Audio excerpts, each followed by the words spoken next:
All right, everybody, let's talk about finishing up the drafting process of your writing a personal narrative in language arts. So let's go ahead and open up this writing a personal narrative.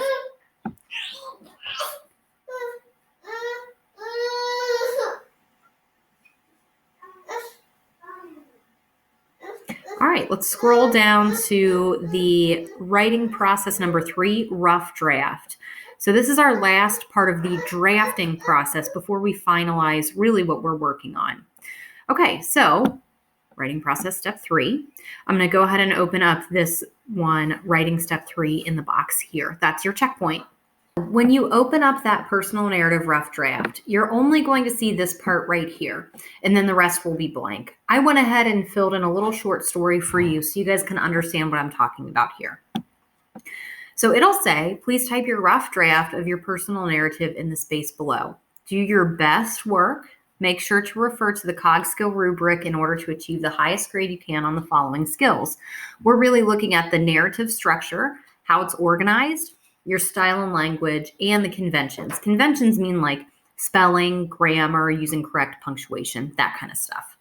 Okay, so if you remember from your memory inventory, you wrote down a bunch of stuff that you could potentially write a personal narrative about. And on mine, I chose getting kicked in the face by that boy named Philip. Then on my personal narrative planning sheet, I wrote the details of what happened, the background information, the chronological order of what happened, my response, and my reflection. Here, I'm going to go ahead and take this story, the same story that I picked for my pre-write sheet, and I'm going to actually write down what happened. So if you want to hit pause and read this story, you absolutely can. But if you read that Red Rover story, it's the same thing. This is just kind of a scaled down for the rough draft portion. So take your story from your planning sheet and then write the actual story in paragraph form here. So once you finish this, go ahead and hit request feedback. The things that I'm looking for are paragraph form. I'm looking for those conventions, those spelling, grammar, punctuation things that we always look for. And if it's only one, like say it's only this long, like say it's super, super short, like all of this is gone. Say it's only this first paragraph. I'm going to hit you right on that one. It needs to be more detailed than that. I'm looking for right now about 4 to 5 paragraphs with a reflection. Now, the reflection part is, what did you learn? So you can even come out and say, I learned from this event. You can say something like that at the very, very end.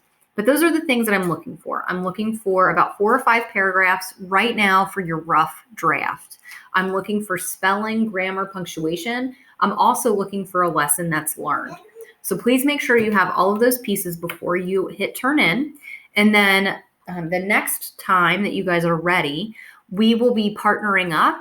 You'll share your story, and then we're going to start working on adding more detail and dialogue into your story. So rough draft right now, hit turn in when you're ready. Thanks, guys. If you need anything, please, please, please let me know.